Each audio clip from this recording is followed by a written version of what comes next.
Hi everyone, welcome to study word classes. तो friends, आज हम लोग ईवीएस डिस्कस करने वाले हैं। प्रॉपर तरीके से अच्छे से डिस्कस करेंगे। आपकी जो ईवीएस है, संपूर्ण ईवीएस आपकी 2 से 3 वीडियो में समाप्त हो जाएगी। जैसे कि हिंदी पेडोलॉजी मैंने संपूर्ण 4 क्लासेस में समाप्त कर दी थी, वैसे ईवीएस हम लोग प्रॉपर तरीके से डिस्कस करेंगे। आपको 2 से 3 वीडियो में संपूर्ण जो है ईवीएस आपकी समाप्त हो जाएगी। ये क्लास जो आपको मिलती है डेली 3 बजे मिलती है, तो इसको जरूर ज्वाइन करिएगा। इसमें हम लोग सीडीपी जो है आपके मैक्सिमम टॉपिक हो चुके हैं, कुछ ही टॉपिक बचे हुए हैं। साथ ही में हम लोग मिक्स क्वेश्चन भी कर रहे हैं सीडीपी से रिलेटेड। और जो आपको 5 बजे क्लास मिलती है, उसमें हम लोग सोशल साइंस कवर करें प्रॉपर तरीके से। थ्योरी की सीरीज चल रही है, तो ये भी क्लास ज्वाइन करिएगा जो 5 बजे होती है। और साथ ही साथ 3 बजे वाली क्लास ज्वाइन करिएगा। आपका सीटेट 100% क्लियर हो जाएगा। पेपर 1 हो या पेपर 2, दोनों पेपर जो है आपके क्लियर हो जाएंगे। तो स्टार्ट करते हैं। चैनल पे पहली बार आए हो तो वीडियो को लाइक करके चैनल को सब्सक्राइब कर लीजिएगा, सो दैट आपको सारी क्लासेस मिलती हैं सीटेट से रिलेटेड, एंड साथ में बीपीएससी की भी क्लासेस आपको मिल रही हैं। बाकी आपको टीचिंग से रिलेटेड जो भी इंफॉर्मेशन आती है आपको यहाँ से बता दी जाती है। तो स्टार्ट करते हैं आज से हम लोग ईवीएस। ईवीएस में जो पहला ही है आपका, अबू धाबी की जो मुद्रा रही है वो दिरहम है। ये क्वेश्चन बना है, मल्टीपल टाइम आपके एग्जाम में आया हुआ है, तो ये ध्यान रखिएगा। अबू धाबी की जो मुद्रा है वो क्या है? दिरहम है। ठीक है, कभी जो ये बना हुआ है आप ये नोट देख सकते हैं। यहाँ से कैसे क्वेश्चन बनता है, जो ईयू का टाइम है, यानी ईयू यूआई का जो टाइम है आपका, वो इंडिया से जो है 1 घंटा मतलब 1.5 घंटा पीछे है। ये भी आप लोग ध्यान रखिएगा। जो एयू का टाइम है, मतलब यूआई का टाइम है, वो यहाँ से भारत से 1.5 घंटा पीछे है। यहाँ से क्वेश्चन कैसे बनता है? एक बार क्वेश्चन ये आया था कि एक बच्चा है जो ऑनलाइन एग्जाम अटेंड करना है, उसको पेपर देना है, ठीक है, और वो जो है यूएई में है, वहां से इसको ज्वाइन करना है इंडिया से। तो वो कितने बजे वहां पे बैठेगा? और यहाँ का जो टाइम है, पेपर का टाइम है, वो 10 बजे। तो वो 1.5 घंटा पहले, यानी कि उसको 1.5 घंटा पीछे जाना है, यानी वो 8:30 बजे वहां पे बैठ जाएगा, अपना लैपटॉप खोल के ऑनलाइन एग्जाम अटेंड कर लेगा। और जो यहाँ इंडिया के बच्चे हैं वो 10 बजे ज्वाइन करेंगे। तो वहां का जो टाइम है वो 1.5 घंटा पीछे चलता है। ये आप लोग ध्यान रखिएगा। जो मतलब अबू धाबी है, वहां की जो मुद्रा है वो दिरहम है। ठीक है, आगे चलते हैं। अगला जो पॉइंट है, रेगिस्तान में उगने वाला जो एकमात्र पेड़ है वो खजूर है। यानी जो खजूर है वो रेगिस्तान, यानी जहाँ पे पानी की कम मतलब पानी कम होता है उपलब्ध, वहां पे ये खजूर के पेड़ उगते हैं। तो एकमात्र ये जो पेड़ होता है वो खजूर जो है वो रेगिस्तान में ही उगाया जाता है। बहुत लोग जाते हैं टहलने वगैरह, तो वहां से खजूर वगैरह लाते भी, ये सर्दियों में खाया भी जाता है। ठीक है, तो ये आप लोग ध्यान रखिएगा कि रेगिस्तान का जो पेड़ है वो कौन सा है? खजूर का है। आगे चलते हैं। अगला जो है पॉइंट, जैसे ही चींटियां चलती हैं वैसे जमीन पर वो गंध छोड़ती हैं। यानी जो चींटियां होती हैं, एक आपने देखा होगा एक लाइन से सीक्वेंस में चलती हैं, तो ये क्यों चल पाती हैं? आखिर इनका क्या रीजन है? तो एक चींटी जो होती है और दूसरी चींटी उसके पीछे पीछे पीछे पे से ऐसे चलती है, यानी वो जो पीछे होती है वो गंध छोड़ती जाती है और दूसरी चींटी उसी को फॉलो करती जाती है। इस वजह से सारी चींटियां एक दूसरे के पीछे पीछे चला करती हैं। अन्य चींटियां रास्ता ढूंढने के लिए गंध का अनुसरण करती हैं। यानी जो एक चींटी अगर जा रही है आगे, तो पीछे की चींटियां हैं वो उसकी गंध का जो है अनुसरण करती रहती हैं, उसी से वो जो है रास्ता ढूंढ लेती हैं। तो ये आप लोग ध्यान रखिएगा। अगर चींटी से जब क्वेश्चन आए, मतलब पूछे, अगर बन जाता है कभी कभी यहाँ से भी क्वेश्चन कि चींटियां जो है एक दूसरे को फॉलो कैसे करती हैं, तो वो गंध के अनुसार, यानी गंध जो होती है उसको ही उन्हीं का अनुसरण करती हैं, तभी जाके वो उनके पीछे पीछे चल पाती हैं। आगे चलते हैं। अगला पॉइंट जो है, कुत्ते सड़क पर अपना क्षेत्र चिन्हित कर लेते हैं। यानी कुत्ते जो होते हैं, आपने देखा होगा अगर किसी दूसरे एरिया का कुत्ता अगर आ जाए तो कुत्ते तुरंत भौंकना स्टार्ट कर देते हैं। यानी वो तुरंत पहचान लेते हैं कि कुत्ता अपनी ही एरिया का है या फिर किसी दूसरे एरिया का आ गया है। तो ऐसा कैसे हो जाता है? वे उसके मूत्र या पॉटी की गंध से यह पता लगा सकते हैं कि कोई दूसरा कुत्ता उनके क्षेत्र में आ गया है। यानी मलमूत्र जो होता है और पॉटी से वो पता लगा लेते हैं कि ये कुत्ता, क्योंकि कुत्ते की कोई तो पहचान तो है नहीं, कुत्ते सेम नजर आते हैं कभी कभी, तो ये हो जाता है, कुछ कुत्ते सेम ही एक जैसे ही बने होते हैं, तो ये हो जाता है कुत्ते आखिर पहचानते कैसे हैं? तो उनकी मलमूत्र एवं गंध के द्वारा पहचान लेते हैं कि ये कुत्ता दूसरे इलाके का आ गया है। ठीक है, तो ये भी आप लोग ध्यान रखिएगा। यहाँ से क्वेश्चन बन जाता है कि मतलब, क्योंकि मतलब कैसे लोग, मतलब जो जानवर हैं वो कैसे पहचानते हैं कि दूसरी एरिया का है, या फिर हो गया चींटी जो है वो कैसे एक सीक्वेंस में चलती चली जाती हैं, तो वो गंध के द्वारा ही चली जाती हैं एक ही लाइन में।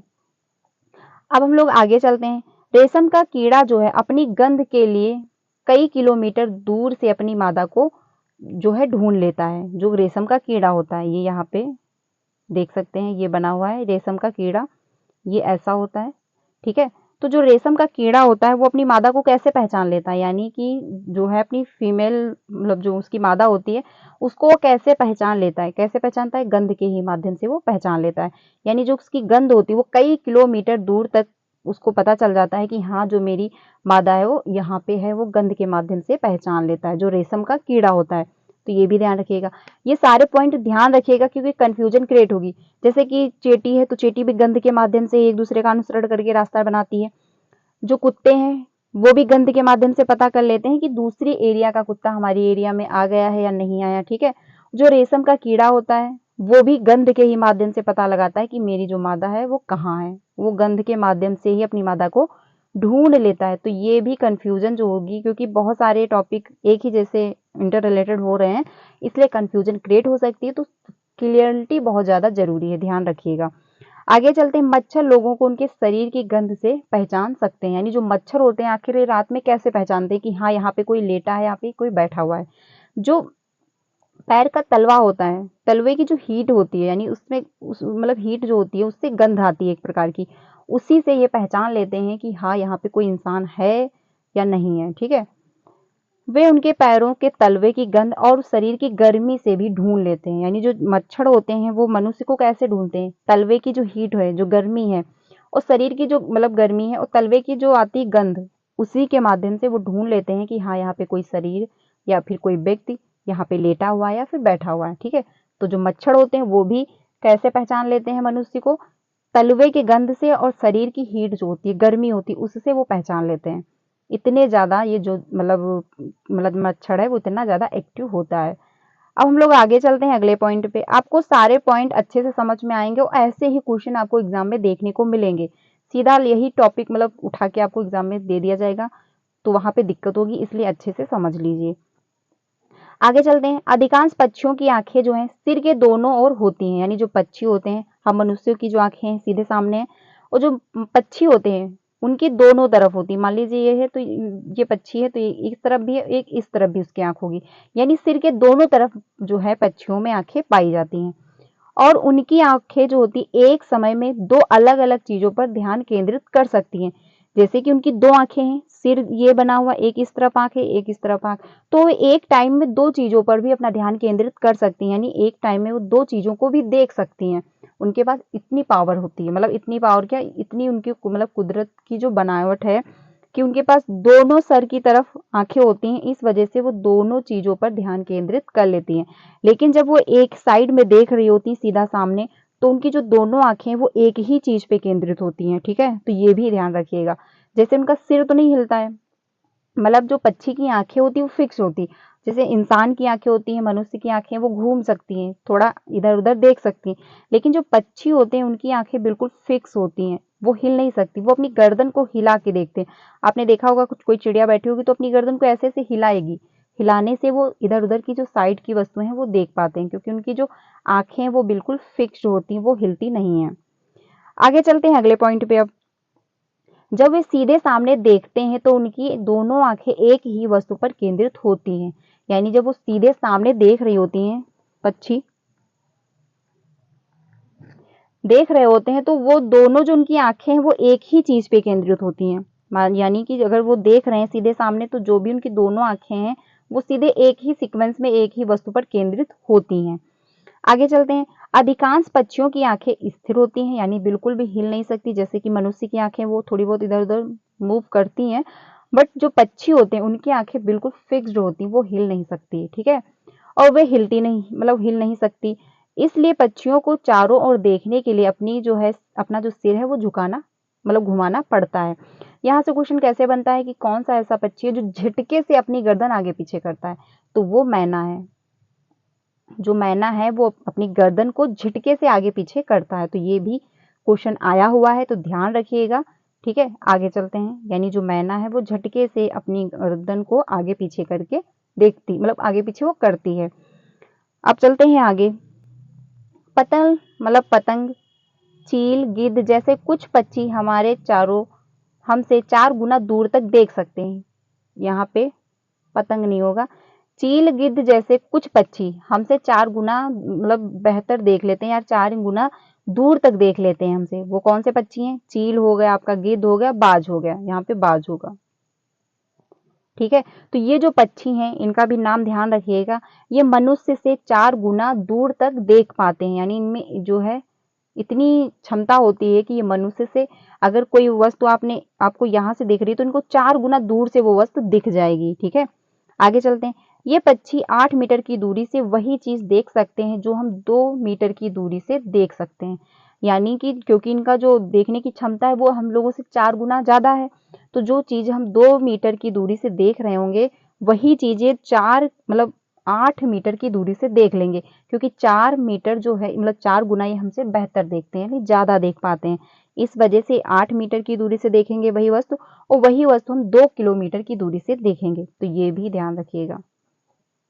आगे चलते हैं अगले पॉइंट पे। आगे जो है, जानवर उतने रंग नहीं देख पाते जितने हम देख सकते हैं, यानी इनको ब्लैक एंड व्हाइट दिखता है। यानी हम लोग जो रंग बिरंगी दुनिया देख रहे हैं, हरा, नीला, लाल, पीला, काला, तो ये जो पक्षी होते हैं उनको नहीं दिखता, वो रंग बिरंगी दुनिया वो नहीं देख पाते हैं। ठीक है, ऐसा माना जाता है कि जो जानवर दिन में जगते हैं वे कुछ रंग देख पाते हैं। यानी जो कुछ जानवर होते हैं, जैसे कुछ पक्षी हो गए, वो दिन में जगते हैं। पक्षी तो सभी जगते हैं, फिलहाल काऊ मतलब उल्लू ही होता है जो रात में जगता है। तो उनको ये रहता है कि वो कुछ रंग देख लेते हैं, लेकिन जो पक्षी रात में जगते हैं उनको सिर्फ ब्लैक एंड व्हाइट दिखता है, जैसे उल्लू हो गया आपका।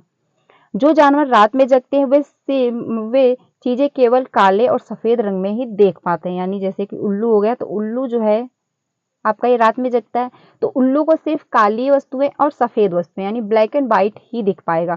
लेकिन कुछ जो जानवर होते हैं जो दिन में जगते हैं, ठीक है, जो दिन में जगते हैं उनको कुछ रंग दिख पाते हैं। तो ये भी आप लोग पॉइंट ध्यान रखिएगा कि कौन सा जानवर है, मतलब कौन सा ऐसा जानवर पक्षी है जो रात में जगता है। तो उल्लू हो गया, उल्लू को कैसे दिखता है? ब्लैक एंड व्हाइट दिखता है, मतलब और रंग ये नहीं देख सकता है, इसको नहीं दिखता है। आगे चलते हैं। पक्षियों के कान पंखों से ढके मतलब छोटे छेद होते हैं, यानी जो पक्षियों के कान होते हैं वो ढके होते हैं छोटे छिद्रों से। ठीक है, ये आप लोग ध्यान रखिएगा। आगे चलते हैं। जैसे कि ये लोग आप लोग देख सकते हैं, यहाँ पे कान बने हुए हैं, ये छोटे छिद्र होते हैं, उन्हीं से ढके हुए होते हैं, उभरे हुए कान ये नहीं होते हैं। अब हम लोग चलते हैं अगले पॉइंट पे। जो रॉबिन पक्षी है उसके बारे में देख लेते हैं। एक भारतीय रोबिन जो है सड़क किनारे पत्थरों के बीच अपने अंडे देती है। यानी जो एक पक्षी है ये जो अपने अंडे देती है वो सड़क के किनारे जो पत्थर होते हैं उसमें ही अंडे देती है, यही इसकी विशेषता है। ठीक है, तो ये भी पॉइंट ध्यान रखिएगा। अगर आपसे पूछ लिया जाए रोबिन नाम की जो चिड़िया है, जो पक्षी है, वो कहाँ पे अंडे देती है, तो वो जो सड़क के किनारे पत्थर होते हैं वो उस पे अंडे देती है। तो ये पॉइंट ध्यान रखिएगा। अब हम लोग चलते हैं अगले पॉइंट पे। अब बात कर लेते हैं कोयल के बारे में। कोयल अपना अंडा कौवे के घोंसले में देती है। यानी जो कोयल होती है वो अपना अंडा कहाँ देती है? कौवे के घोंसले में देती है। यानी कौवा जो होता है वो उसके अंडे को सेता है।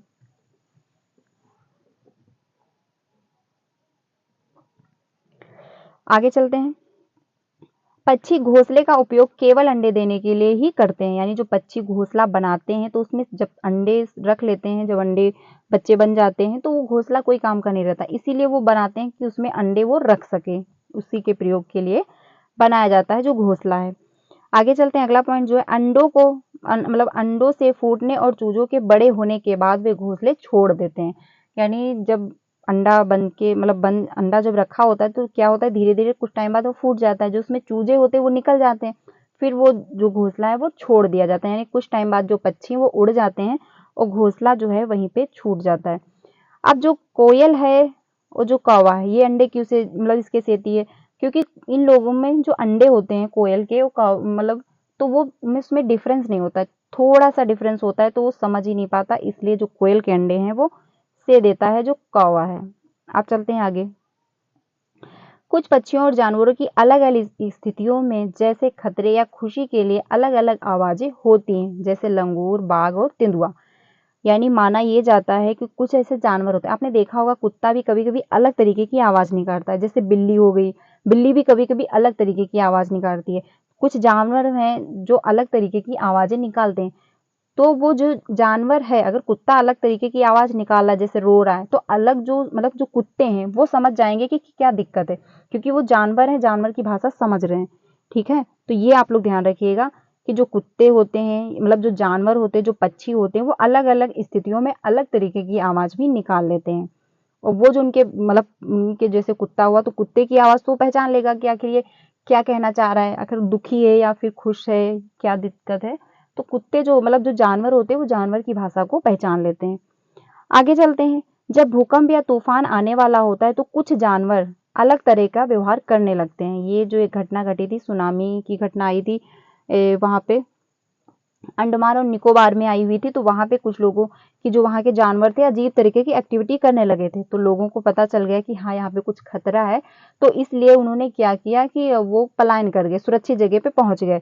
फिर वहाँ पे 2004 में सुनामी आई हुई थी, इसके बारे में भी अभी हम लोग डिस्कस करेंगे क्योंकि आपके टॉपिक में ये है। ठीक है, आगे चलते हैं। जो लोग जंगलों में रहते हैं और जानवरों के मतलब ऐसे व्यवहार को देख सकते हैं, उन्हें खतरे का पता चल जाता है। यानी कुछ लोग जो हैं जानवर का व्यवहार समझ लेते हैं कि आखिर ये मतलब ये ऐसे बोल रहा है तो कोई दिक्कत है या फिर खुश है तो ऐसे बोल रहा है। यानी जो लोग जंगलों में रहते हैं, जानवरों से ज़्यादा उनका लगाव है, तो वो ये समझ जाते हैं कि कोई खतरा आ रहा है तब ये ऐसा बिहेव कर रहे हैं या फिर कोई खुशी की बात है। ये जो घटना घटित हुई थी यही आपकी अंडमान एंड निकोबार में आई थी। ये 2024 मतलब 2004 की घटना है। इसमें क्या हुआ था कि वहाँ के जो जानवर थे वो अलग तरीके की एक्टिविटी करने लगे थे। अभी मैंने आपको बताया जैसा कि तो वहाँ के जो लोग थे वो समझ गए कि कोई ना कोई दिक्कत आने वाली है। तो उन्होंने क्या किया कि वो मतलब सेफ जगह पे चले गए। अपना सारा सामान इकट्ठा किया और सेफ जगह पे चले गए। वहीं पे सुनामी आई हुई थी। जब वो लोग चले गए तो वहाँ पे सुनामी आ गई। तो जो लोग पहले ही क्योंकि वो चले गए थे क्योंकि वहाँ के जो जानवर पक्षी थे अलग तरीके की आवाज़ें निकालना स्टार्ट कर दिए थे। तो वो लोग बच गए थे, सेफ हो गए थे। तो वही ये घटना बताई गई अंडमान और निकोबार में ये घटना घटित हुई थी। वहाँ पे सुनामी आ गई थी 2004 में, ठीक है। अब हम लोग चलते हैं अगले पॉइंट पे। अगला जो है क्योंकि सांप से भी रिलेट एक मतलब आप में चैप्टर है, तो यहाँ से भी क्वेश्चन बनते हैं, तो हम लोग सारे टॉपिक कवर करेंगे। अगला है सांप बहरे होते हैं और वे केवल जमीन पर कंपन महसूस करते हैं। यानी जो सांप है उनको सुनाई नहीं देता है, इनके कान वगैरह नहीं होते हैं, इनको सुनाई नहीं देता, लेकिन ये महसूस आखिर ये चलते कैसे हैं, तो कंपन के द्वारा। ये जो जमीन पे कंपन होता है ये उसी को महसूस करते हैं, यानी ये महसूस करके चलते हैं, ठीक है। तो ये भी ध्यान रखिएगा पॉइंट कि जो सांप होते हैं वो बहरे होते हैं, उनको सुनाई नहीं देता, वो कंपन जो होता है जमीन पर उसी के माध्यम से चलते हैं। आगे चलते हैं। भारत में केवल 4 प्रकार के सांप जहरीले होते हैं। आपके चैप्टर में एनसीईआरटी में 4 प्रकार के ही गिवन है, आपको सिर्फ और सिर्फ 4 प्रकार के ही पढ़ने सीटेट के दौरान, ठीक है। तो भारत में 4 प्रकार के जो जहरीले सांप पाए जाते हैं। पहला जो है कोबरा हो गया, ये एक पाया जाता है, ठीक है। सामान्य जो करेत है ये एक होता है, माना जाता है। और आपका रसेल वाइपर जो है ये मतलब इसको दुबैया बोलते हैं, ये एक होता है काफी जहरीला सांप। और जो अगला है सा स्लेट वाइपर जो होता है ये होता है, ये भी एक बहुत ज़्यादा जहरीला सांप पाया जाता है। तो ये नाम भी ध्यान रखिएगा, ये भी ध्यान रखिएगा कि भारत में 4 प्रकार के जो जहरीले सांप पाए जाते हैं। अब हम लोग चलते हैं आगे। अगला जो पॉइंट है, सांप के 2 खोखले दांत होते हैं। यानी इन लोगों के जो सांप होते हैं उनके 2 खोखले दांत हैं। ये यहाँ पे आप लोग देख सकते हैं, चित्र भी बना हुआ है। इन्हीं दांतों के जरिए जो है जहर व्यक्ति के शरीर में प्रवेश करता है। यानी जो ये दांत हैं ये जब टच करते हैं तो ये ऐसे बन किया जाता है जहां पे मतलब ये काटते हैं, तो इसी के माध्यम से जो जहर है वो मनुष्य के शरीर में पहुंच जाता है, ठीक है। तो इनके कैसे दांत होते हैं, 2 खोखले दांत होते हैं। ये भी ध्यान रखिएगा अगर पूछ लिया जाए सांप के कैसे दांत है, तो 2 खोखले दांत होते हैं। कितने होते हैं, 2। ये भी ध्यान रखिएगा, संख्या भी। और इन्हीं के माध्यम से जो जहर है वो मनुष्य के शरीर में प्रवेश कर जाता है। आगे चलते हैं। सांप के काटने की दवा जो है सांप के जहर मतलब जहर से बनाई जाती है और सभी सरकारी अस्पतालों में उपलब्ध है। अस्पतालों में उपलब्ध है। तो सांप की जो दवाई बनती है वो सांप के जहर से ही बनाई जाती है। ठीक है, ये भी ध्यान रखिएगा। और ये जो मेडिसिन है ये हर हॉस्पिटल, जो गवर्नमेंट हॉस्पिटल हैं, जो सरकारी अस्पताल हैं, उनमें सब में उपलब्ध है। ये जो सांप के दांत बने हुए आप लोग देख सकते हैं, इन्हीं को जब वो टच करता है बॉडी पे तो इसी के माध्यम से जो 2 खोखले दांत होते हैं उसी से जहर जो है शरीर में प्रवेश कर जाता है। और जो इनकी दवाई बनाई जाती है वो सांप के जहर से ही बनाई जाती है। अब हम लोग चलते हैं अगले पॉइंट पे। अगला है एक सपेरे की कहानी। सपेरा को कालवेलिया भी कहा जाता है, यानी जो ये सपेरे होते हैं इनको कालवेलिया कहते हैं, आपके ईवीएस में गिवन है। ये क्या करते हैं, ये सांप को मतलब पहचान लेते हैं, उनको पकड़ भी लेते हैं, तो ये इनका है। और ये जो बजाते हैं ये कैसे लौकी का बना होता है, ठीक है, ये भी आप लोग ध्यान रखिएगा। आगे चलते हैं, यहाँ से जो पॉइंट है वो देखते हैं क्योंकि यहाँ से पूछा जाता है। ये जितना मैंने आपको पढ़ाया है, मतलब जितना भी आप लोगों के साथ डिस्कस किया है मैंने, ये सब कुछ वेरी इंपॉर्टेंट है ईवीएस में, यहाँ से कुछ भी बाहर नहीं जाएगा। अच्छे से करिएगा। देखिए ईवीएस भी 30 की आती है और 30 ऑफ 30 ईवीएस में नहीं आते, किसी के भी नहीं आते हैं, क्योंकि 1-2 क्वेश्चन आउट ऑफ सिलेबस होता है या फिर ऐसे घुमा दिया जाता है जो ऊपर से जा रहा होता है, ठीक है। तो इतना मान के चलिए कि अगर आपने ये पूरी क्लासेस कर ली, क्योंकि आपको 3 से 4 क्लासेस में बहुत मतलब मैक्सिमम है, नहीं तो आपको 2 से 3 वीडियो में ही ये सारी ईवीएस समाप्त हो जाएगी। ये अगर आप सारी ज्वाइन कर लेते हैं तो आपके 28 नंबर पक्के हैं, कहीं भी नहीं जाने वाले, क्योंकि यहाँ से आपकी पैडागोजी भी मजबूत हो जाएगी एंड साथ ही साथ जो कंटेंट है वो भी आपका मजबूत होगा। तो 28 नंबर आपको सिर्फ और सिर्फ 2 से 3 वीडियो में मिल जाएंगे। तो इसको जरूर ज्वाइन करिएगा एंड अच्छे से समझिएगा, क्योंकि ये सारे पॉइंट आपको एग्जाम में ऐसे ही देखने को मिलने वाले हैं।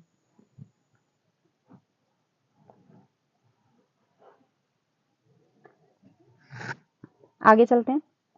मैं इसलिए कह रही हूँ क्योंकि मैंने जब अपनी मतलब सीटेट की प्रिपरेशन की थी, जो मैंने अभी जनवरी में एग्जाम दिया था, तो मैंने यहीं से करके फर्स्ट टाइम में अपना सीटेट क्लियर कर लिया था। तो जब मेरा हो सकता है, क्योंकि मेरे पास 2 ही महीने थे, आप लोगों के पास तो ज़्यादा टाइम मिला हुआ है, तो आप लोग भी प्रिपरेशन कर सकते हैं अच्छे से और आपका भी फर्स्ट टाइम में सीटेट क्लियर हो जाएगा।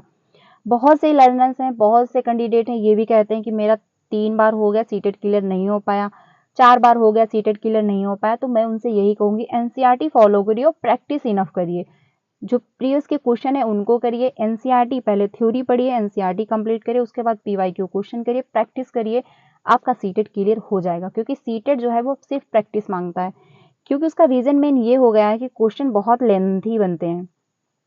जो क्वेश्चन आपको पहले 2 लाइन के मिलते थे अब वो 8 लाइन के, 7 लाइन के, 5 लाइन के बनते हैं, तो पढ़ने में टाइम लगता है और लैंग्वेज घुमाता है। लैंग्वेज का खेल है सीटेट के दौरान, क्योंकि लैंग्वेज ऐसे घुमा देते हैं तो कि समझ ही नहीं आएगा कि ये कहाँ से पूछा जा रहा है। तो लैंग्वेज अगर आपको सीखनी है तो आपको प्रैक्टिस करनी पड़ेगी। अब हम लोग चलते हैं अगले पॉइंट पे। अगला है पॉइंट जो सपेरे सांप के काटने की पहचान उनके काटने के निशान से कर लेते हैं। यानी जो सपेरे होते हैं, जो भी मैंने आपको दिखाया कालवेलिया जिसको बोलते हैं, वो जो काटते हैं वो जो निशान देख के ही पता कर लेते हैं कि ये मतलब कौन सा सांप ने काटा है, ठीक है, इतना ज्यादा उनको नॉलेज होता है। आगे चलते हैं। सपेरे जंगलों में पाए जाने वाले पौधों की मदद से कई औषधियां इकट्ठा करते हैं या बनाते हैं। यानी जो सपेरे लोग होते हैं ये जंगलों में पेड़ों के माध्यम से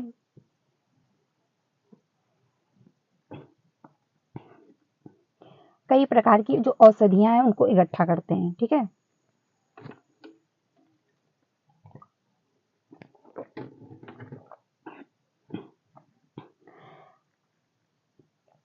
आगे चलते हैं।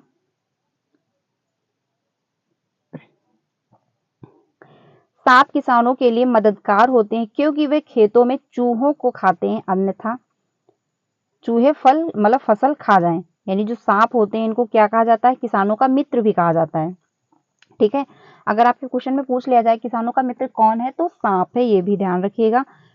इसका रीजन ये है कि जो सांप होते हैं वो चूहों को खाते हैं और चूहे जो होते हैं वो फसल खा सकते हैं, तो इसलिए ये किसानों का मित्र भी कहा जाता है जो सांप है।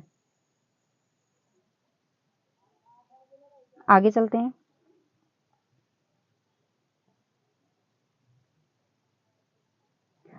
आगे जो है नाग गुफन जो है इस तरह के डिजाइन का उपयोग है मतलब सौराष्ट्र, गुजरात और दक्षिण भारत में रंगोली, कढ़ाई और सजावट में किया जाता है। तो ये जो बना हुआ है इसको नाग गुफन कहते हैं, ये जो डिजाइन की गई है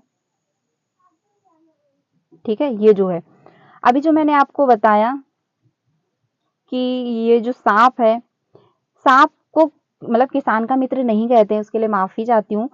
किसान का जो मित्र कहते हैं केचुए को कहते हैं, यानी जो केचुआ होता है उसको कहते हैं, क्योंकि वो मिट्टी को खोदता है और तो जो मिट्टी मतलब जो खोदता है उससे जो मिट्टी है उपज अच्छी होती है, यानी अच्छी फसल उससे पैदा होती है, तो उसको कहते हैं किसान का मित्र, सांप को नहीं कहते हैं। ठीक है, ये ध्यान रखिएगा, थोड़ी सी मिस्टेक हो गई। तो ये जो बना हुआ है इसको कहते हैं नाग गुफन, जो ये डिजाइन हुई है। ठीक है, तो ये भी आप लोग ध्यान रखिएगा। गुजरात और दक्षिण भारत में रंगोली, कढ़ाई और सजावट में किया जाता है, यानी ये गुजरात, सौराष्ट्र आपका और दक्षिण भारत में पाया जाता है, यानी ये इस प्रकार की डिजाइन की जाती। अब हम लोग चलते हैं स्लाथ, इसके बारे में देख लेते हैं, यहाँ से क्वेश्चन बनता है, तो ध्यान रखिएगा। जो स्लाथ है ये भालू के जैसे दिखता है, ऐसा लगता है कि भालू का ही भाई है। ठीक है, क्योंकि सेम वैसा ही नजर आता है। जो स्लाथ है ये दिन में 17 घंटे सोता है। ठीक, और जो ये है, ये जो पेड़ पे मतलब क्योंकि ये पेड़ पे ही सोता है और ये 17 घंटे पेड़ पे सोता है, और ये उल्टा लटक के सोता है, यानी ये नहीं कि पेड़ पे सीधा मतलब बैठा हुआ या लेटा हुआ वैसे सोता है, नहीं, पेड़ पे उल्टा लटक के सोता है। और जो इसकी उम्र बताई गई वो 40 वर्ष, ये 40 वर्ष तक जीता है। सारे पॉइंट ध्यान रखिएगा। स्लाथ जो है पेड़ों पर रहता है, उल्टा लटक के सोता है, सोता कितने घंटे, 17 घंटे सोता है, एंड 40 वर्ष ये जीवित रहता है। ठीक है, और ये जो एक पेड़ पे रहता है,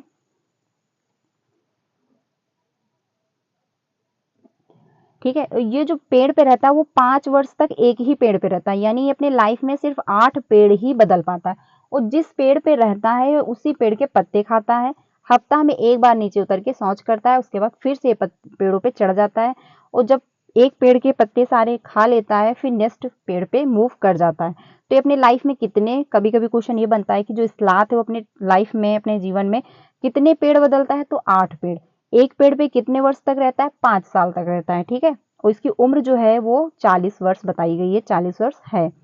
तो ये है स्लाथ के बारे में, इतने ही पॉइंट हैं, वेरी इंपॉर्टेंट है, और यहाँ से क्वेश्चन बन जाता है, तो ध्यान रखिएगा। ये जिस पेड़ पे रहता है उसी पेड़ की पत्तियां भी खाता है। ठीक है, तो सारा डाउट क्लियर हो गया, सारे पॉइंट बन गए कि जो स्लाथ है वो भालू के जैसा दिखता है, 17 घंटे ये सोता है, पेड़ों पे उल्टा लटक के सोता है, 8 पेड़ अपने लाइफ में चेंज करता है, मतलब बदलता है, और एक पेड़ पे 5 साल तक रहता है, उसी पेड़ के पत्ते खाता है और उल्टा लटक के सोता भी है। ठीक है, आगे चलते हैं। अगला जो है नींद के बारे में देख लेते हैं हम लोग। छिपकलियां लगभग एक मौसम के लिए लंबी गहरी नींद में चली जाती हैं, यानी जो छिपकली होती हैं वो एक लंबे मौसम के लिए जो क्या है गहरी नींद में चली जाती है। आपने देखा होगा जब ठंडी का मौसम आता है तो आपको कहीं छिपकली नजर नहीं आती, क्योंकि वो ठंडी यानी वो गहरी नींद में चली जाती है। जब ठंडा मौसम आ जाता है तो गहरी नींद में चली जाती हैं, लंबी गहरी नींद में वो चली जाती हैं। अब जो गाय है, क्योंकि यहाँ से पूछ लेता है कि जो गाय है वो कितने घंटे सोती है, आपका जो अजगर है वो कितने घंटे सोता है, ठीक है, तो यहाँ से भी बन जाता है। तो जो गाय है वो सिर्फ और सिर्फ 4 घंटे सोती है। ठीक है, ये आप लोग पॉइंट सारे हैं नोट कर लीजिएगा। और जो अजगर है ये लगभग 18 घंटे सोता है। आपके जो स्लाथ हैं वो कितने घंटे सोते हैं, 17 घंटे सोते हैं, उनको भी ध्यान रखिएगा। जो जिराफ है, जिराफ लगभग 2 घंटे सोता है। बिल्ली जो है ये 12 घंटे सोती हैं। ठीक है, तो इनका जो सोने का टाइम पीरियड है ये ध्यान रखिएगा कि जो गाय है वो 4 घंटे, अजगर जो है वो आपका 18 घंटे सोता है, जिराफ आपका 2 घंटे सोता है, और बिल्ली आपकी जो है 12 घंटे सोती है। ठीक है, तो ये भी ध्यान रखिएगा। अब हम लोग चलते हैं कर्दम मल्लेश्वरी के बारे में देख लेते हैं। यहाँ से भी क्वेश्चन पूछा जाता है, जो जेंडर बाइसनेस मतलब कहा जाता है, तो इन्होंने बहुत अच्छा इसका उदाहरण दिया, और ये बहुत अच्छा उदाहरण भी है। जो जेंडर बाइजनेस की बात करते हैं कि लड़कियां तो कुछ ही नहीं कर पाएंगी, लड़कियां घर का काम करेंगी, लड़के बाहर का काम करेंगे, तो उसके लिए इनका बेस्ट उदाहरण आपके ईवीएस में ये गिवन है। तो कर्दम मल्लेश्वरी जो है ये कहाँ के हैं, आंध्र प्रदेश की हैं, ये आप लोग ध्यान रखिएगा। ठीक है, और ये जो रही, ये 12 वर्ष की उम्र में ही इन्होंने प्रैक्टिस करना शुरू कर दिया। ये भार उत्तोलक हैं। ठीक है, ये भी ध्यान रखिएगा, ये कौन है, एक भार उत्तोलक हैं। और ये जो भार उठा लेती हैं वो कितना, 130 किलोग्राम उठा लेती हैं। ये भी ध्यान रखिएगा कितना उठाती हैं, 130 किलोग्राम उठा लेती हैं। ठीक है, और जो इनके पिता रहे ये पुलिस में कांस्टेबल थे, और इनकी जो और बहनें हैं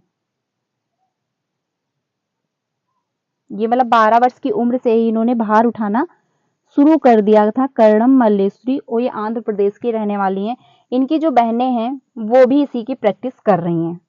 इसमें जो पॉइंट क्या है, कर्णम मल्लेश्वरी कहाँ की निवासी हैं, वो आंध्र प्रदेश की रहती हैं। इनके जो पिता हैं वो पुलिस कांस्टेबल थे। ये 12 वर्ष की उम्र से इन्होंने भार मतलब उठाना शुरुआत कर दी थी, प्रैक्टिस इन्होंने करना स्टार्ट कर दिया था। 130 किलोग्राम ये भार उठा लेती हैं, और इन्होंने जो मेडल जीते हैं 29 मेडल इन्होंने जीते हैं इंटरनेशनल के जो हैं मेडल इन्होंने जीता हुआ है। कितने जीते हैं, 29 मेडल इन्होंने जीते हैं। तो ये सारे पॉइंट हैं कर्णम मल्लेश्वरी से रिलेटेड, तो ये भी ध्यान रखिएगा। इनके जो फादर थे पुलिस कांस्टेबल थे, ठीक है, आंध्र प्रदेश की रहने वाली हैं। 12 वर्ष की उम्र से इन्होंने ये प्रैक्टिस करना स्टार्ट कर दिया था, यानी जो भार उठाना इन्होंने स्टार्ट कर दिया था। फिर 130 किलोग्राम ये भार उठा भी लेती हैं, और ये 29 इन्होंने मेडल जीते हैं। तो ये रहा कर्णम मल्लेश्वरी के बारे में सारे पॉइंट मैंने आपको बता दिए, और ये सारे पॉइंट आप ऐसे ही नोट कर लीजिएगा, आपको एग्जाम में ऐसे ही देखने को मिलेंगे। ये आपसे पूछ लेगा 130 किलोग्राम भार कौन उठा लेता है, तो कर्णम मल्लेश्वरी। 29 मेडल कौन मतलब किसने जीता, तो कर्णम मल्लेश्वरी ने जीता। ये भी ध्यान रखिएगा। आगे चलते हैं, तो यहाँ से क्वेश्चन आपके ऐसे ही बन जाएंगे। ये दिया गया जेंडर बाइसनेस के बारे में कि आप मतलब टीचर जो है बच्चे को जागरूक करें कि जो जेंडर बाइसनेस है, जो लड़कियों को कम समय दिया जाता है, इस पे भी हम लोग बात कर लेते हैं। तो इसमें बात यही कही गई कि टीचर जो है बच्चों से पूछे कि आखिर लड़कियों को जो कम टाइम दिया जाता है तो उनको भरपूर प्रैक्टिस दी जाए, जो जेंडर बाइसनेस है उसको धीरे धीरे कम किया जाए। तो इसमें हर बच्चे से अपनी राय पूछी जाती है, तो यहाँ से क्वेश्चन नहीं बनेगा। ये जो है our story of three sister, यानी ये 3 बहनों की स्टोरी रही। ये कबड्डी खेलती थी, कबड्डी चैंपियन रही हैं, बचपन में खेलती थी। तो आपके चैप्टर में ये भी दिया गया, बट यहाँ से क्वेश्चन नहीं पूछा जाता है। अब हम लोग चलते हैं आगे।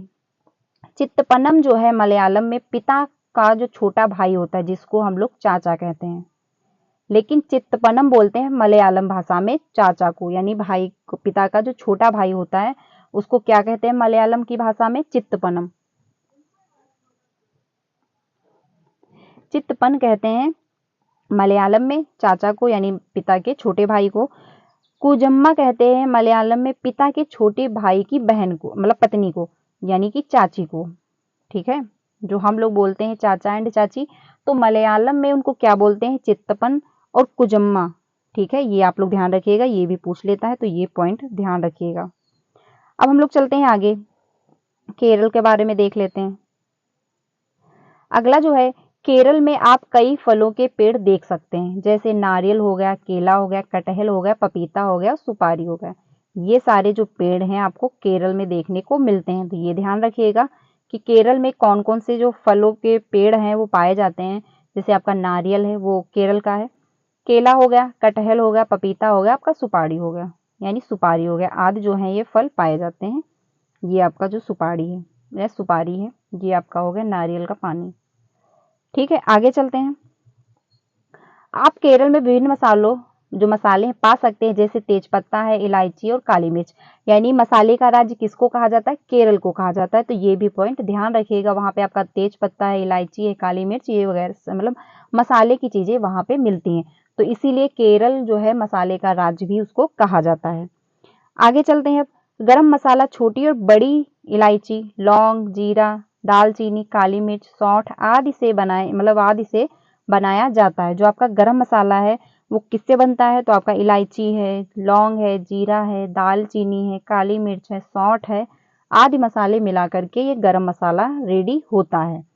ठीक है, तो ये भी पॉइंट ध्यान रखिएगा कि किस चीज से मिलकर के गरम मसाला जो है वो बनता है। बड़ी इलायची, लौंग, जीरा, दालचीनी, काली मिर्च, सौंठ। ठीक है, आगे चलते हैं। अगला जो है ये है वहीदा प्रिज्म, ये जम्मू कश्मीर की हैं। इन्होंने भी बहुत ज़्यादा अच्छा उदाहरण दिया, जेंडर बाइसनेस को इन्होंने भी कम किया, तो इनका भी एग्जाम्पल आपके मतलब बुक में देखने को मिलता है। ये जो थी पहली महिला रही जो परेड किया था इन्होंने। देख लेते हैं, यह कहानी है मतलब लेफ्टिनेंट कमांड वहीदा प्रिज्म की, जो भारतीय नौसेना में एक डॉक्टर थी। यानी ये पहली ऐसी महिला बनी थी जो भारतीय नौसेना में डॉक्टर रही थी। ये जम्मू कश्मीर की रहने वाली हैं। ठीक है, वह परेड का नेतृत्व करने वाली पहली महिला थी। यानी ये जो वहाँ नौसेना में जो परेड की थी वो ये पहली महिला बनी थी। वहीदा प्रिजम जो है थाना मंडी की रहने वाली हैं, जो जम्मू कश्मीर के राजौरी जिले में है। तो ये कहाँ रहती हैं? जम्मू कश्मीर की हैं, थाना मंडी में रहने वाली, और जो जम्मू कश्मीर के राजौरी जिले में पड़ता है। ठीक है, तो ये भी ध्यान रखिएगा कहाँ पड़ता है? राजौरी जिले में। ये पहली भारतीय महिला, मतलब ये पहली ऐसी महिला बनी जो नौसेना में डॉक्टर भी रही, और पहली ऐसी महिला थी जो इन्होंने परेड कराया था। आगे चलते हैं। एक परेड में कमांडो की जो कुल संख्या होती है वो 36 होती है, यानी 36 होती है। ये भी पॉइंट आप लोग ध्यान रखिएगा।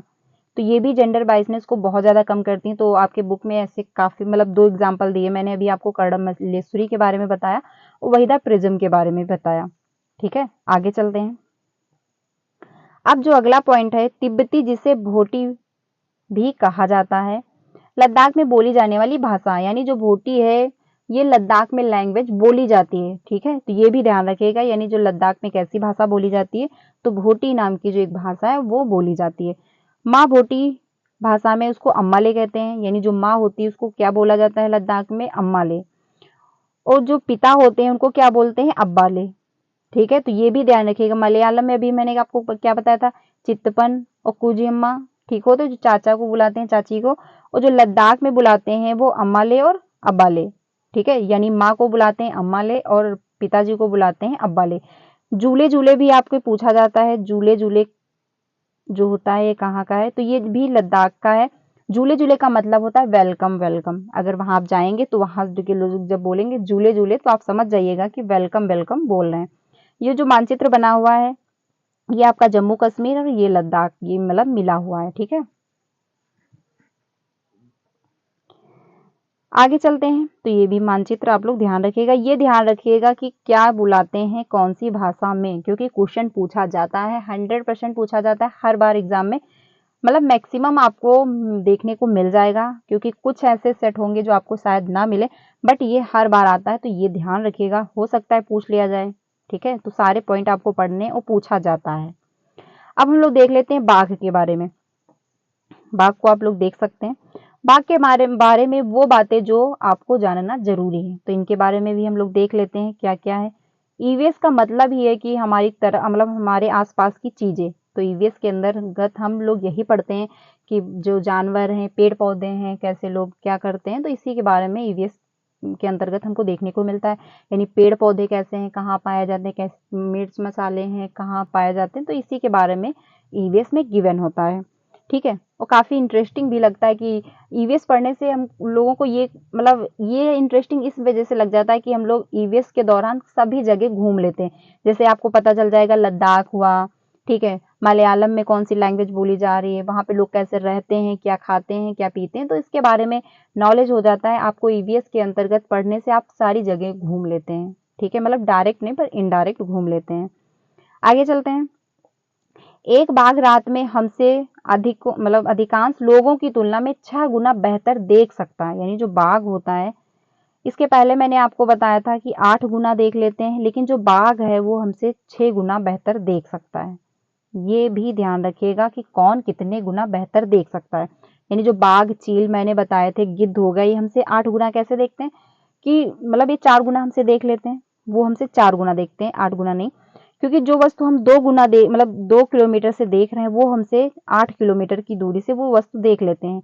इसका मेन रीजन है कि हमसे वो 4 गुना बेहतर देखते हैं, मतलब 4 गुना हमसे वो दूरी से देख सकते हैं। जो बाघ है, मतलब चील, गिद्ध जो होते हैं, बाज, वो हमसे 4 गुना देख लेते हैं। लेकिन वहीं पे जो बाघ आता है वो हमसे 6 गुना देखता है। ये भी कंफ्यूजन जो है वो डाउट है, मैंने इसीलिए यहाँ पे बताया आपको फिर से, कि आपको समझ में आ जाए, कोई कंफ्यूजन ना रहे, कि जो बाघ होता है वो हमसे 6 गुना दूर तक देखता है। ठीक है, और वहीं पे जो चील, गिद्ध एंड बाज है वो हमसे, हम लोगों से 4 गुना बेहतर, मतलब 4 गुना दूरी तक देख लेता है। आगे चलते हैं। बाघ की मूछें बहुत संवेदनशील होती हैं। यानी जो बाघ, मतलब बाघ होता है, उसकी जो मूछें होती है वो बहुत संवेदनशील होती हैं। वे हवा में होने वाली हलचल या कंपन को महसूस कर लेती हैं। मतलब वो यहाँ तक पता कर लेती हैं कि जो हवा चल रही है, क्या उसी से पत्ते हिल रहे हैं या किसी के आने की आहट है। यानी कोई अगर आ रहा है तो वो उसकी भी आहट को समझ लेती हैं। एंड जो हवा चलती है, हवा से जो पत्ते मूव कर रहे होते, हिल रहे होते, वो उनकी भी कंपन को महसूस कर लेती हैं। तो बाघ जो होते हैं उनकी मूछें इतनी ज्यादा संवेदनशील होती हैं। ठीक है, आगे चलते हैं। वे बाघ को अंधेरे में चलने और उनका मतलब शिकार ढूंढने में मदद करती हैं। यानी जो मोछें होती हैं वो ये भी पता कर लेती हैं कि हाँ कहाँ पे कैसे शिकार हो सकता है, तो ये काफी मदद करती हैं जो मोछें होती हैं बाघ की। ठीक है, वो ये भी पता कर लेती हैं कि जो पत्ते हिल रहे हैं या फिर कोई कंपन हो रहा है तो किसी आने का कंपन है, कोई व्यक्ति आ रहा है या फिर हवा चल रही इसका कंपन हो रहा है। आगे चलते हैं। बाघ की सुनने की क्षमता इतनी तेज होती है कि वह पत्तों की सरसराहट और घास पर चलने वाली किसी जानवर की आवाज के बीच का अंतर पहचान लेते हैं।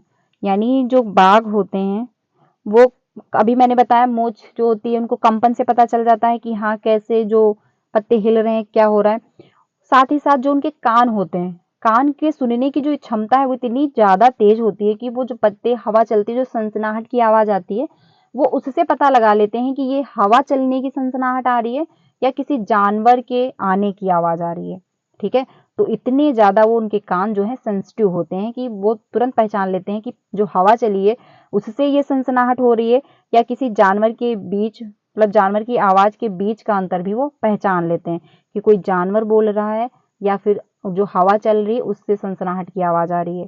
तो ये भी पॉइंट ध्यान रखिएगा। आगे चलते हैं। बाघ के कान अलग अलग दिशाओं में घूम सकते हैं, यानी इनके जो कान होते हैं वो मूव कर सकते हैं। यानी जो उनको अगर किसी तरफ अगर आवाज सुननी है तो अपने कान घुमा के सुन सकते हैं। ठीक है, और इससे मतलब इससे उसे चारों ओर से आने वाली जो आवाजें हैं, आवाजों को पकड़ने में मदद मिल जाती है क्योंकि कान जो है इनके मूव करते हैं, यानी सभी तरफ अपना घूम जाते हैं, आराम से सुन लेते हैं सारी तरफ की बातें। तो उनको क्या रहता है, इससे इनको मदद मिल जाती है सभी प्रकार की, मतलब सभी जगह की आवाज सुनने को, यानी सभी साइड की जो आवाजें हैं वो उनको सुनने में आसानी रहती है क्योंकि उनके जो कान हैं वो घूम जाते हैं। ठीक है, मूव कर जाते हैं। तो ये भी ध्यान रखिएगा कि जो बाघ के कान हैं वो घूम सकते हैं, वो काफी सेंसिटिव होते हैं। वो पत्ते की आहट है, हवा चलने की आहट है या कोई जानवर के आने की आवाज है, वो सब कुछ पहचान लेते हैं। आगे चलते हैं।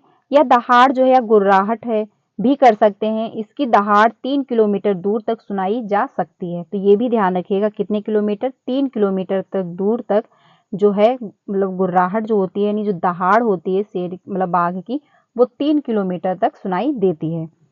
बाघ अलग अलग उद्देश्यों के लिए अलग अलग आवाजें निकालता है, जैसे जब वह गुस्से में होता है, जब वह बाघिनी के मतलब अपनी बाघिनी को बुलाता है, यानी जो अपनी मादा को बुलाता है तो वो अलग तरीके की आवाज निकालता है। यानी जानवर को भी पता रहता है कि हमको कैसे किससे कैसे बात करनी है। ठीक है, तो ये भी पॉइंट ध्यान रखिएगा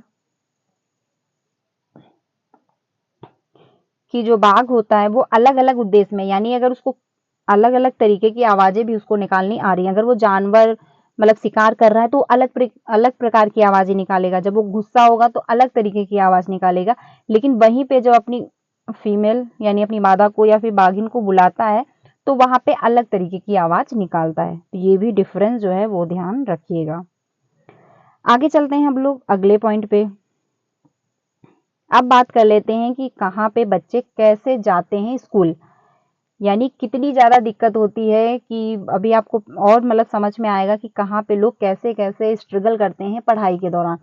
ठीक है, बांस और रस्सी के पुल का उपयोग कहाँ किया जा रहा है, असम में। यानी बांस जो है ये आप लोग देख सकते हैं, ये बांस बने हुए हैं और रस्सी से बांस बांध दिए जाते हैं। बच्चे इन्हीं से नदियों को पार करके, पानी को पार करके स्कूल जाते हैं। तो आप खुद समझ सकते हैं कितनी ज्यादा दिक्कत होती है।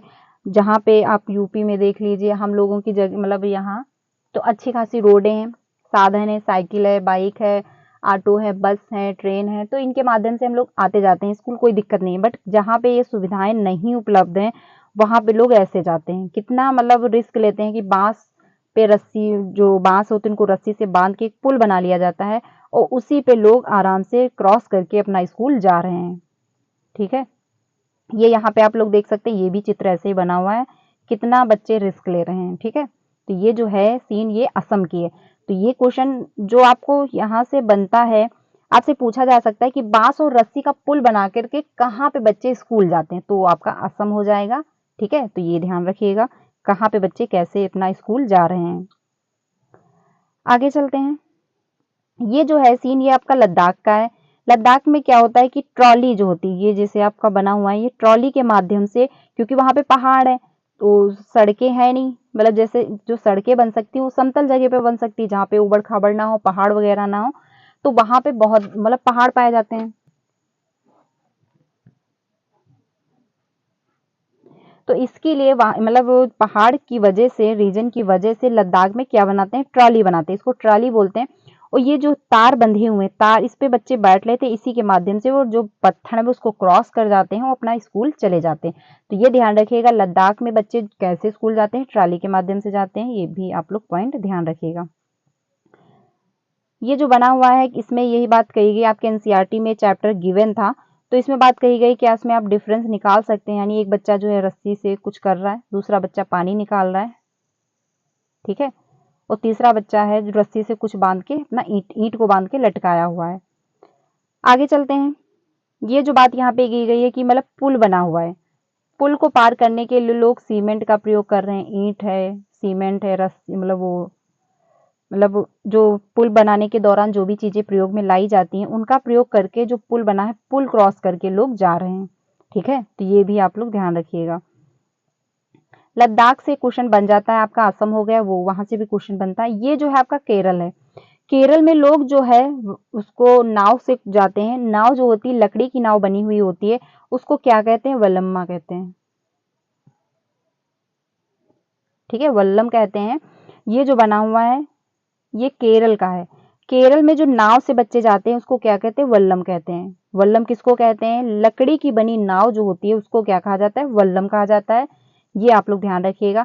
और लकड़ी की नाव जो होती है उसको वल्लम कहते हैं, और वल्लम के माध्यम से कहाँ पे बच्चे स्कूल जाते हैं, कहाँ पे क्रॉस करके जाते हैं नहर को या नदी को, तो वो है आपका केरल, ठीक है, ये भी पॉइंट ध्यान रखिएगा। अब राजस्थान के बारे में देख लेते हैं। देखिए, आपको सभी जगह के बारे में पता चल रहा है कि लद्दाख में बच्चे कैसे स्कूल जाते हैं, लोग कैसे एक जगह से दूसरी जगह मूव करते हैं। केरल हो गया, अब राजस्थान जो है इसके बारे में देख लेते हैं। राजस्थान जो है वो ऐसे ऊंट का जो बनाया जाता है, इसके माध्यम से जो मतलब बच्चे हैं वो एक जगह से दूसरी जगह जाया करते हैं, लोग जो है एक दूसरी जगह से जाते हैं। ये जो बात की जा रही है ये बैलगाड़ी है, ये समतल जगह पे, यानी जहाँ पे उबड़ खाबड़ नहीं है, पत्थर वगैरह नहीं है, तो वहां पे लोग जो हैं, बच्चे हैं, अपना स्कूल जाते हैं, जो लोग हैं वो जाया करते हैं बैलगाड़ी से, ठीक है। तो बैलगाड़ी से कहाँ लोग जाते हैं, समतल जगह पे लोग जो हैं, समतल जगह की जो मतलब जहाँ पे लोग रहते हैं वो वहां बैलगाड़ी का प्रयोग करके एक जगह से दूसरी जगह जाते हैं। बाइसिकल के बारे में देख लेते हैं, ये भी आपके चैप्टर में गिवन था। इसमें क्या कहा गया कि मतलब स्टार्टिंग में जो गर्ल्स थी वो स्कूल नहीं जा पाती थी, फिर क्या हुआ कि at first girls here did not go to school because it was too far, मतलब धीरे धीरे क्या हुआ, 7 से 8 लड़कियां मिलकर के एक साथ अपना साइकिल चलाते हुए स्कूल जाने लगी। तो ये है बाइसिकल के बारे में बात की गई। आगे चलते हैं, गुजरात के बारे में देख लेते हैं, जिसको कहते हैं जुगाड़। अगर आपसे पूछा जाए जुगाड़ कहाँ का साधन है तो गुजरात का है, ठीक है, ये आप लोग ध्यान रखिएगा। इसमें क्या कहा गया, आगे देखिए बाइक है, ठीक है, और पीछे जो है वो बना दिया गया है ऐसा करके, उसमें बच्चे बैठे हुए हैं अपना स्कूल जा रहे हैं, तो ये इसको कहते हैं जुगाड़।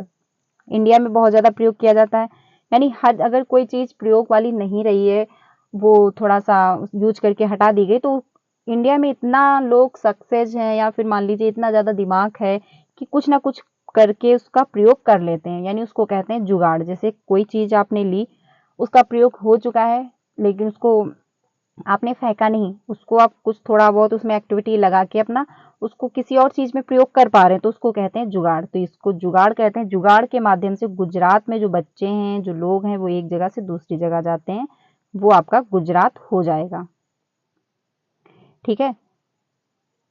ये जो है ये बर्फ है, बर्फ के माध्यम से ही भी बच्चे स्कूल जाते हैं।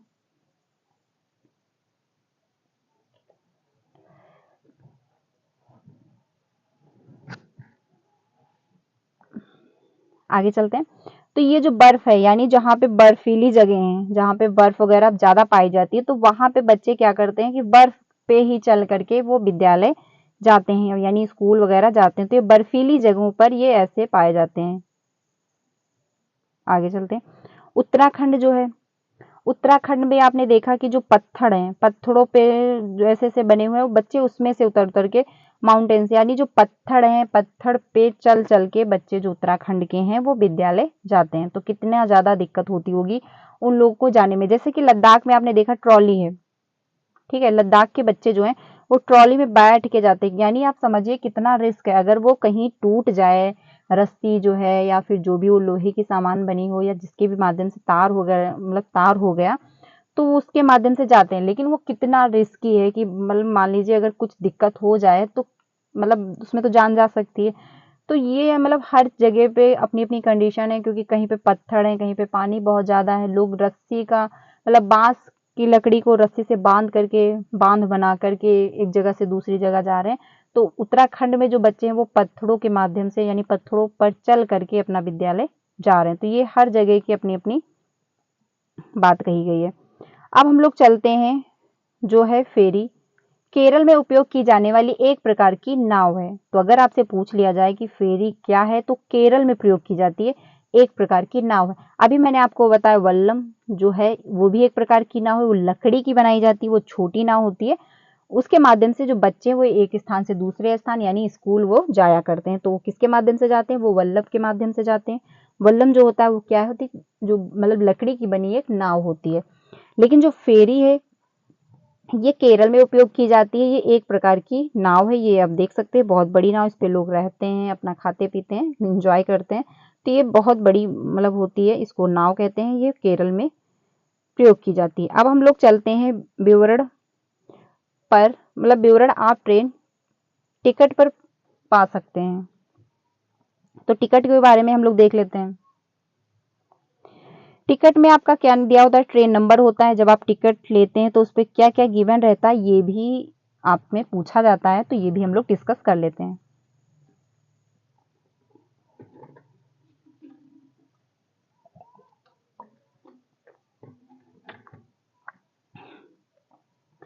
इसमें बात कही गई ट्रेन नंबर, यानी पहला जो पॉइंट बनता है कि ट्रेन नंबर कौन सा है, ठीक है। यात्री शुरू करने की तारीख, यानी जो यात्रा है, यात्रा शुरू करने की तारीख है, आपकी कौन सी डेट को टिकट बुक हुआ है, कौन सी डेट को आपको जाना है, तो यात्रा की तारीख हो जाती।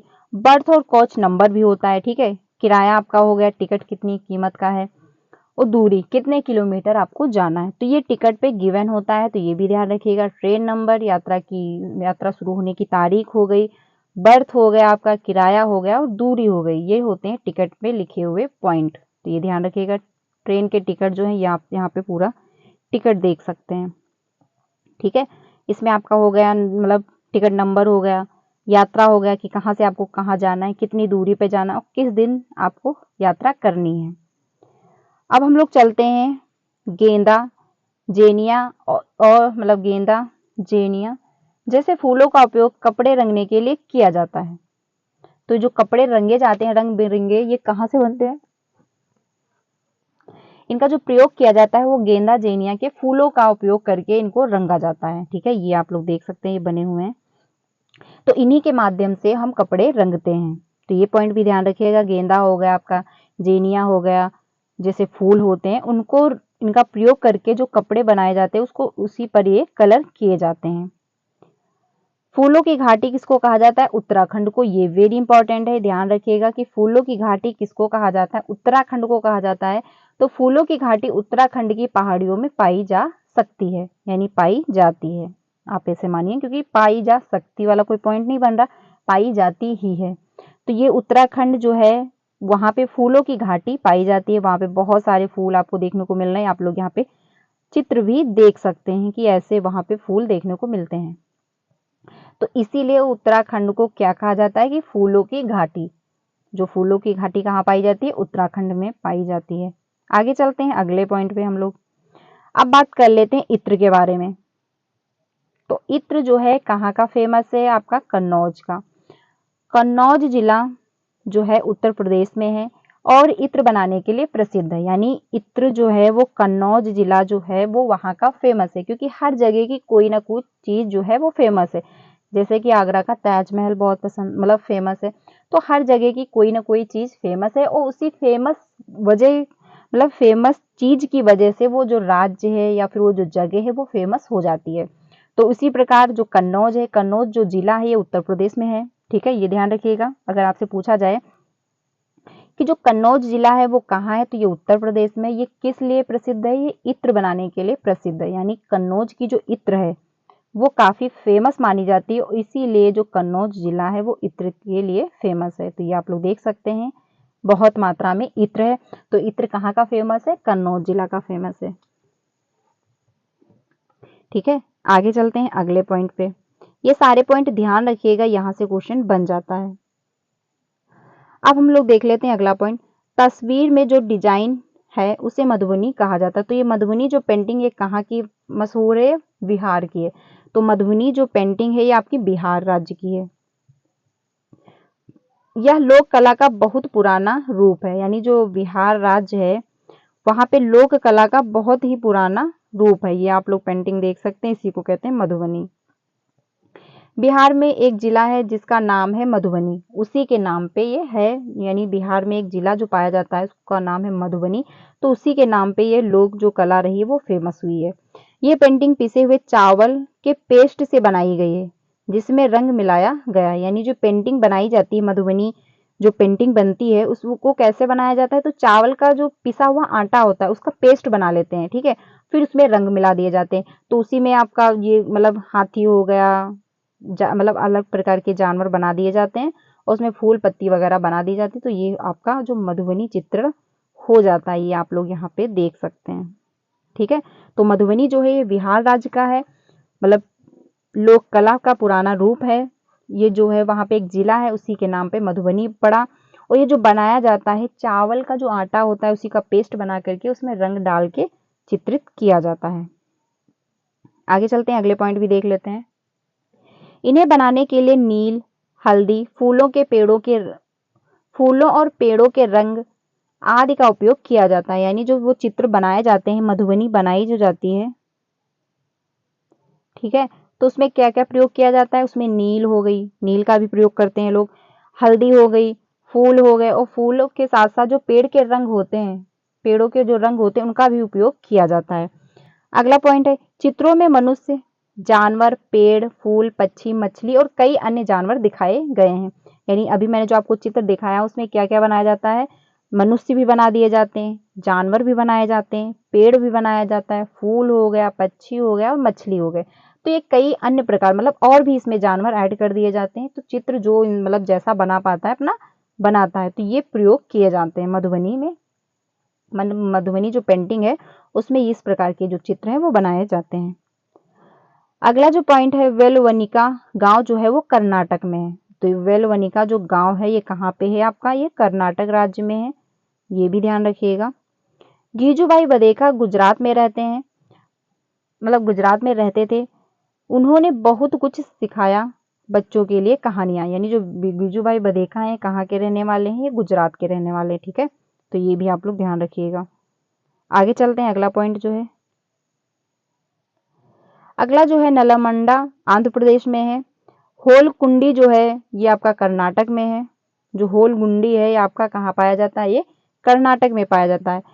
हील गुंडी में बच्चों की पंचायत को भीम संघ कहा जाता है। तो यानी भीम संघ कहाँ कहा जाता है, जो बच्चों की पंचायत लगती है वो हील गुंडी में जो है बच्चे मतलब अपना इकट्ठा हो जाते हैं, जो बच्चे की पंचायत बनाई जाती है उसको भीम संघ कहा जाता है। तो भीम संघ किसको कहते हैं, हील गुंडी में जो बच्चों की पंचायत होती है उसी को भीम संघ कहा जाता है। ठीक है, तो ये भी ध्यान रखिएगा। आगे चलते हैं अगले पॉइंट पे। अब बात कर लेते हैं बरगद पेड़ के बारे में।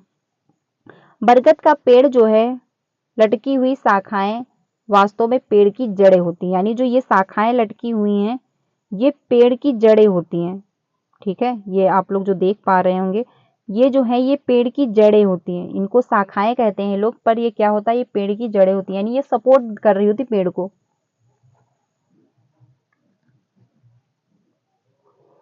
ठीक है, ये इतनी ज्यादा लंबी होती है कि जमीन में जुड़ जाती है, यानी जमीन तक भी ये छू जाती है। तो इनको क्या कहा जाता है, इनको पेड़ की जड़ें कहा जाता है, जो ये शाखाएं होती हैं। आगे चलते हैं। डेजर्ट ओक जो होता है एक पेड़ है जो ऑस्ट्रेलिया में पाया जाता है। यानी डेजर्ट नाम का जो एक पेड़ है जिसको डेजर्ट ओक कहते हैं वो कहाँ पाया जाता है, वो ऑस्ट्रेलिया में पाया जाता है। ठीक है, ये ध्यान रखिएगा। ओक के पेड़ की जड़ें जमीन में तब तक गहराई तक जाती हैं जब तक वे पानी तक ना पहुंचे, यानी वो इतनी ज्यादा जमीन में फैलती हैं कि जब तक उनको पानी ना मिले वहां पर नीचे जमीन में, यह पानी पेड़ के तने में जमा रहता है। तो ये जो पेड़ पाया जाता है ओक जो है, ये कहाँ पाया जाता है, आपका ऑस्ट्रेलिया में पाया जाता है। ये इतनी जो ये जमीन की जो इसकी जड़ें होती हैं वो जमीन में इतनी गहराई तक पहुंचती हैं जहां पर पानी मिल जाए, और फिर क्या करती हैं ये जड़ें, पानी जो होता है वो तने में इकट्ठा कर लेती हैं। तो ये जो पेड़ पाया जाता है ये हमको राजस्थान में आपके पाया जाता है। ठीक है, आगे चलते हैं। अब बात कर लेते हैं क्रोटन जो प्लांट है। देखिए ये प्लांट जो होता है इसी के माध्यम से ये पता चल जाता है कि पानी का स्तर कितना है, यानी अगर सूखा पड़ रहा है तो पानी का स्तर कम है, अगर ये पेड़ हरा भरा है तो पानी का स्तर जो है इक्वल है, यानी बराबर है। बहुत ही ज़्यादा अच्छा है तो पानी का स्तर बहुत अच्छा है, तो ये पानी का स्तर इससे इन पेड़ों से पता चल जाता है। ये आप लोग ध्यान रखिए, घर में शो के लिए रखे जाते हैं। अब हम लोग बात कर लेते हैं जो बिहू त्योहार है, क्योंकि त्योहार से भी क्वेश्चन आप में पूछा जाता है।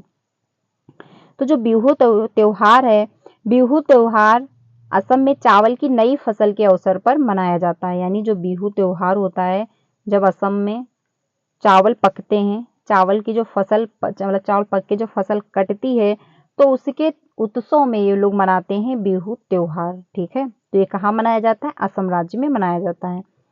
माघ बिहू 14 और 15 जनवरी या असमिया कैलेंडर के 10वें महीने 1 और 2 माघ में मनाया जाता है। यानी जो बिहू त्योहार होता है ये 14 और 15 जनवरी को तो मनाया जाता है कैलेंडर के अनुसार, असमिया कैलेंडर के अनुसार, लेकिन जो 10वें महीने में 1 या 2 माघ में ये मनाया जाता है।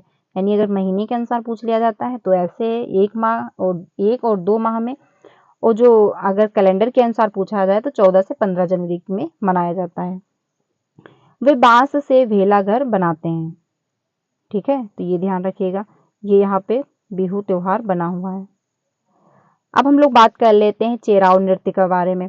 तो जो चेराव नृत्य होता है ये मिजोरम में किया जाने वाला एक पारंपरिक सांस्कृतिक नृत्य है। यानी ये जो चेराव नृत्य है ये मिजोरम का सांस्कृतिक नृत्य है, यानी जो परंपरा चली आ रही है सदियों से, यानी हर जगह की अपनी अपनी परंपरा होती है, तो वहाँ की एक परंपरा है समझिए। यानी जो पारंपरिक सांस्कृतिक नृत्य है वो क्या है, चेराव है, और चेराव नृत्य कहाँ का है, ये मिजोरम का है। यहाँ पे आप लोग देख सकते हैं कि ये बांस की लकड़ी बनी हुई, बांस की लकड़ी होती है, इसको लोग उठाते हैं, एक हाथ से उठाएंगे तो उसमें जो है ये स्त्रियां वो डांस करती है, यानी अपना उसी में नृत्य करती है, इसी को कहते हैं चेराव नृत्य, ये मिजोरम का है। ठीक है, आगे चलते हैं। मुक्तापुर जो गांव है आंध्र प्रदेश के पौचीपल्लम जिले में स्थित है। तो मुक्तापुर जो गांव है वो कहाँ है, आंध्र प्रदेश के पौचीपल्लम जिले में है। पारंपरिक व्यवसाय कालीन बुनाई, खिलौने बनाना, इत्र उत्पादन आदि है। यहाँ पे जो पौचीपल्लम जो है वहाँ पे ये सब बनाए जाते हैं। आपका कालीन बनाई हो गई, खिलौना बनाना हो गया, इत्र हो गया, उत्पादन आदि। ये वस्तुएं अपने बनाने के स्थान के नाम से प्रसिद्ध हुई। यानी जो कुछ, जैसे कि आपका इत्र हो गया, कहाँ प्रसिद्ध है, कन्नौज का, तो कुछ चीजें वहाँ की जो चीजें थी उसके नाम से, जैसे वहाँ का इत्र बहुत ज्यादा अच्छा हुआ तो इत्र की वजह से जो कन्नौज राज्य वो फेमस हो गया। तो यही बात कही जा रही है कि कुछ चीजें जो थी वहाँ के नाम से प्रसिद्ध हो गई, जैसे कि कुल्लू साल, मधुबनी पेंटिंग, असम रेशम, कश्मीरी कढ़ाई। तो ये सारे जो हैं वो उसकी जगह की वजह से फेमस हो। जैसे मधुबनी पेंटिंग है तो बिहार राज्य में है, तो मधुबनी जो पेंटिंग है वो इस वजह से फेमस हो गई। आज के लिए हम लोग इतना ही रखते हैं, कल हम लोग यहाँ से आगे स्टार्ट करेंगे। ठीक है, जानवरों के लिए खतरा। तो ऐसे ही करके हम लोग सारे टॉपिक कवर कर लेंगे। तो आज के लिए बस इतना ही रखती हूँ, क्योंकि इसमें बहुत ज़्यादा है, आपको सिर्फ 2 से 3 क्लासेस में सारी ईवीएस कंप्लीट हो जाएगी, और यकीन करिएगा ये सारा आपके लिए बहुत ज़्यादा इंपॉर्टेंट है, यहाँ से भी क्वेश्चन बनेगा। ये सारा जैसे मैंने यहीं से पढ़ाई की थी और ईवीएस में मेरे अच्छा स्कोर भी किया, मैंने क्लियर भी कर लिया फर्स्ट अटेम्प्ट में सीटेट। तो आप लोग भी ऐसे ही डिस्कस करिएगा, ऐसे ही पढ़ाई करिएगा, आपका भी क्लियर हो जाएगा। तो कल हम लोग यहीं से स्टार्ट करने वाले हैं। आज जो आपको 5 बजे की क्लास मिलेगी सोशल साइंस में, उसमें हम लोग जो चैप्टर नंबर 2 कवर कर रहे थे वो काफ़ी बड़ा था, क्योंकि उसमें ईस्ट इंडिया कंपनी, प्लासी का युद्ध, और कैसे लोगों ने व्यापार करना शुरू किया, फिर कैसे कैसे उन्होंने अपना अधिकार कर लिया। तो इस बारे में अंग्रेज लोगों का कैसा शासन रहा, कैसे उन्होंने मतलब जो पुर्तगाल लोग थे वो कैसे भारत आए, तो इस बारे में हम लोगों ने इस चैप्टर में डिस्कस किया था। तो वो जो चैप्टर था वो लेंथी था, इसमें यानी बहुत बड़ा चैप्टर था, तो उसको 2 पार्ट में हमने डिवाइड कर दिया था। तो कल की वीडियो में आधा चैप्टर हो गया था, आधा चैप्टर आज की क्लास में आपको मिल गया होगा, यानी वीडियो मैंने अपलोड कर दी है, तो वो भी जाके जरूर ज्वाइन करिएगा। जितने भी कैंडिडेट भी मतलब पेपर 2 की प्रिपरेशन कर रहे हैं, तो 5 बजे वाली क्लास 100% देखिए, आपका जो सीटेट है वो क्लियर हो जाएगा, क्योंकि उसमें सीरीज जो चल रही है आपकी एनसीईआरटी चल रही है। ठीक है, तो एनसीईआरटी से ही सीटेट पूछता है सारे क्वेश्चन, तो आपको प्रॉपर तरीके से थ्योरी जब आपकी कवर हो जाएगी, तो वहां से आपकी पेडागोजी भी मजबूत होगी और साथ ही साथ आपका कंटेंट भी मजबूत होगा। तो 5 बजे वाली क्लास भी ज्वाइन करिएगा। ये क्लास आपको डेली 3 बजे मिलती है, तो इसको भी ज्वाइन करिएगा। इसमें हम लोगों ने सीडीपी के मॉक टेस्ट भी किए हुए हैं, यानी मिक्स क्वेश्चन किए हैं, तो आप उसको एक मॉक टेस्ट की तरह भी ले सकते हैं। तो अगर आपने वो वीडियो नहीं देखी तो उसकी 2 क्लासेस हो चुकी हैं, वो भी आप लोग देख सकते हैं। ईवीएस जब कंप्लीट हो जाएगा तो हम लोग ईवीएस के भी क्वेश्चन करने वाले हैं। तो चैनल को सब्सक्राइब कर लीजिएगा, क्लास अच्छी लगी हो तो उसको लाइक करिएगा एंड कमेंट में अपनी राय जरूर दीजिएगा। आपको यहाँ पे टीचिंग से रिलेटेड सारी अपडेट दी जाती है, साथ में बीपीएससी की भी क्लासेस चल रही है, तो उसको भी आप लोग ज्वाइन करिएगा। उसमें 2 बजे आपको क्लास मिलती है, जिसमें हम लोग जीएस कवर कर रहे हैं, उसमें जो थ्योरी चल रही है एससीईआरटी चल रही है। तो बीपीएससी वालों के लिए 2 बजे वाली क्लास भी वेरी इंपॉर्टेंट है एंड साथ ही साथ 5 बजे वाली भी क्लास काफी इंपॉर्टेंट है, क्योंकि आप में जीके मतलब जीके जीएस जो पूछा जाता है वो एनसीईआरटी प्लस एससीईआरटी से ही पूछा जाता है।